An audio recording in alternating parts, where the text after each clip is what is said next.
एक तरफ तुम गाते हो जो राम को लाए हैं हम उनको लाएंगे, और फिर दामन पकड़ने की कोशिश करते हो उस कांग्रेस की जिसने सुप्रीम कोर्ट में उसी राम मंदिर के खिलाफ 25 वकील खड़े करे थे। सही कह उस कांग्रेस में जाने की जिस दिन तुमने सोच ली थी ना, उस दिन जिस कन्हैया मित्तल को हम जानते थे वो मर गया था। और अब जिस कन्हैया मित्तल को हम जानते हैं, जिसने चाहे माफी मांग ली हो चाहे कुछ भी किया हो, वो एक दोगला कन्हैया मित्तल है जो एक कमर्शियल गवैया है। क्या कन्हैया मित्तल तुम वो दिन भूल गए जब तुम्हारा ये गाना सुनकर कांग्रेस की सिटिंग पार्षद ने कांग्रेस पार्टी छोड़ दी थी? आज तुम उस महिला को, उस बहन को क्या जवाब दोगे कि तुमने कांग्रेस में जाने की बात कह दी?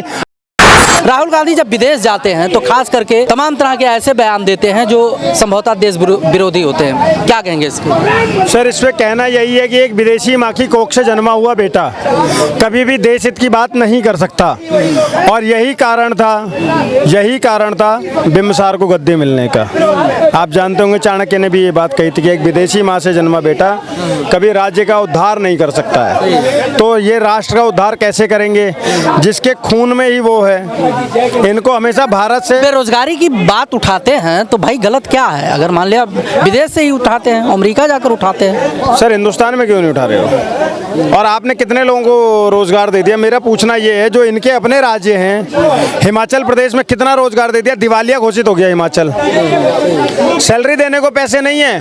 कर्नाटका में जितनी स्कीमें दी थी सारी वापस ले ली। क्यों नहीं बोलते हो आप? तब आपने कर्नाटका, आपके जितने भी राज्यों के अंदर में सरकार है, कितना रोजगार दे दिया राहुल गांधी ने। लेकिन विदेश की धरती पर जाके भारत के खिलाफ और भारत के अगेंस्ट बोलने का इनका पुराना शौक है, हमेशा बोलते आए हैं। और इसीलिए मैं बार बार कहता हूँ कि विदेशी माँ के कोख से जना बेटा कभी भी राष्ट्रभक्त नहीं हो सकता, और वो कभी राष्ट्रवादिता की बात नहीं कर सकता। कांग्रेस पुरानी पार्टी है। अभी आप देख रहे हैं हरियाणा में बढ़त मिल रहा था। आपने देखा होगा कन्हैया मित्तल कट्टर सनातनी थे, सनातनी गाने गाते थे, बीजेपी के साथ घूमते थे, कांग्रेस में जाने के लिए तैयार हो गए। सर देखो, कुछ लोग ना, हमारे यहाँ पर एक पैटर्न हो गया है, प्रसिद्धि लो और उसके बाद में अपना रंग दिखा दो। समझ रहे हैं? कन्हैया मित्तल वही दोगले निकले कि जिसको जब प्रसिद्धि मिल गई, किससे मिली प्रसिद्धि? कौन जानता था कन्हैया मित्तल को? इससे पहले जो राम को लाए हैं हम उनको लाएंगे, इस गाने से पहले कोई नहीं जानता था। वो गाना हमने भी गाया, आज भी गा रहे हैं और आगे भी गाते रहेंगे, क्योंकि राम का गाना था। लेकिन कन्हैया मित्तल नजरों से ऐसे उतरे। और क्यों उतरे? क्योंकि या तो तुम सिर्फ सिंगर रहते और गाना गाते, उस गाने में तुम राजनीति घुसेड़ते ना। क्या कन्हैया मित्तल तुम वो दिन भूल गए जब तुम्हारा ये गाना सुनकर कांग्रेस की सिटिंग पार्षद ने कांग्रेस पार्टी छोड़ दी थी? आज तुम उस महिला को, उस बहन को क्या जवाब दोगे कि तुमने कांग्रेस में जाने की बात कह दी? अब सुनने में आ रहा है कि उन्होंने यूटर्न मार लिया, तो वो यूटर्न भी उनका निजी लाभ है। क्यों? 10 लाख के आसपास उनके फॉलोवर कम हो गए। ये तो जनता है ना, अच्छे को औकात बता देती है। लेकिन कन्हैया मित्तल ने ये करके एक चीज साबित कर दी, कन्हैया मित्तल सनातनी नहीं है, एक व्यापारी है, एक ऐसा व्यापारिक गवैया है जिसको गाना है भगवान के नाम से और धन अर्जित करना है, और उसके बाद में अपना नाम और ख्याति बनानी है, इससे इतर नहीं। और ऐसा एक नहीं है, ऐसा मनोज मुंतशिर भी था। क्या किया मनोज मुंतशिर ने? कांग्रेस में जाएंगे तो सेवा भाव के लिए जा रहे थे, सेवा करते नहीं मिला होगा बीजेपी से उनको। किस कांग्रेस में जाकर सेवा करोगे? एक तरफ तुम गाते हो जो राम को लाए हैं हम उनको लाएंगे, और फिर दामन पकड़ने की कोशिश करते हो उस कांग्रेस की जिसने सुप्रीम कोर्ट में उसी राम मंदिर के खिलाफ 25 वकील खड़े करे थे। सही कह। उस कांग्रेस में जाने की जिस दिन तुमने सोच ली थी ना, उस दिन जिस कन्हैया मित्तल को हम जानते थे वो मर गया था।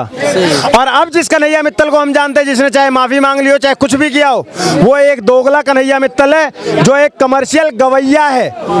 मैं खुद भी कवि हूँ, मैं ऐसे शब्दों का इस्तेमाल नहीं करता हूँ। किसके लिए? जो तरीके से गाते हैं और लिखते हैं, चाहे वो विपक्ष के ही हैं, मैं कभी उनको वो नहीं करता हूँ। लेकिन तुम जैसे दोगले जो पद और प्रतिष्ठा के लिए भगवान का इस्तेमाल करो और फिर पलटी मारो और फिर पलटी मारो, ऐसे तुम दो कौड़ी के गवैये हो जिसने मेरे राम का नाम भी बदनाम किया है। क्या कहना चाहेंगे? जैसे कन्हैया मित्तल ने एक बार तो कांग्रेस में जाने के लिए बोल दिया, फिर रिटर्न आ गए। क्या सर यही तो राजनीति है, यही राजनीति है। अब कन्हैया मित्तल जो है मुझे लगता है अपने निजी फायदे के लिए गए होंगे कि वहाँ से कोई सीट का वो मिल जाएगा या फिर कुछ धन मिल जाएगा। अब मुझे लगता है वहाँ पे ये चीज़ नहीं मिली, वापस यूटर्न कर दिए। तो ये राजनीति है। आप गाना गा रहे हो, आप भगवान के भजन कर रहे हो, आपका जो भजन है खाटू श्याम बाबा का कितना प्रसिद्ध है, कितने पब्लिक उसको सुनती है। लेकिन आज आप जो ये कांग्रेस में चले गए, उससे कितने लोगों को जो है दिल पे दुख हुआ है कि हमारा जो जिसे हम पसंद करते हैं, इतना बड़ा गायक है, आज उनका साथ दे रहा है जो राम मंदिर के खिलाफ 18 वकील खड़ा किया था कि राम मंदिर। और वहाँ पर जो एंटोनियो माइनो है वो वहाँ पर खड़ी होकर अदालत में बोलती हैं राम डज नॉट एग्जिस्ट, और आप उन्हीं के पार्टी में घुस रहे हो। कन्हैया मित्तल जी आपको शर्म आनी चाहिए, कम से कम राम जी का तो सोचो।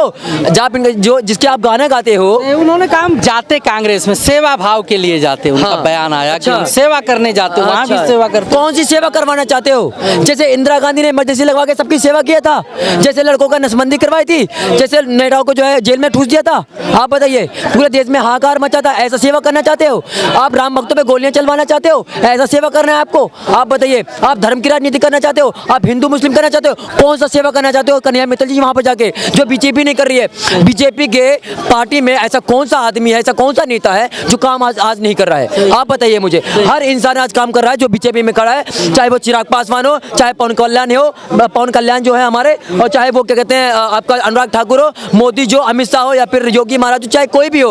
बीजेपी का जितना भी कैंडिडेट है सब काम कर रहे हैं। आप जाके देख लीजिए, आज सपा के नेताओं को देख लीजिए, आज जिनके साथ राहुल गांधी जो है झप्पियां मार रहे थे, आज उन्हीं के नेता आज लड़कियों का, 12 साल के बच्चियों का रेप कर रहे हैं। ऐसे लोगों को सपोर्ट करेंगे आप? तो ऐसा है, हम आप जैसे लोगों को अनफॉलो नहीं, सीधा बाइकआउट कर देंगे। और जो कन्हैया मित्तल ने किया है ना, शर्मसार किया है। माफी से क्या होता है सर?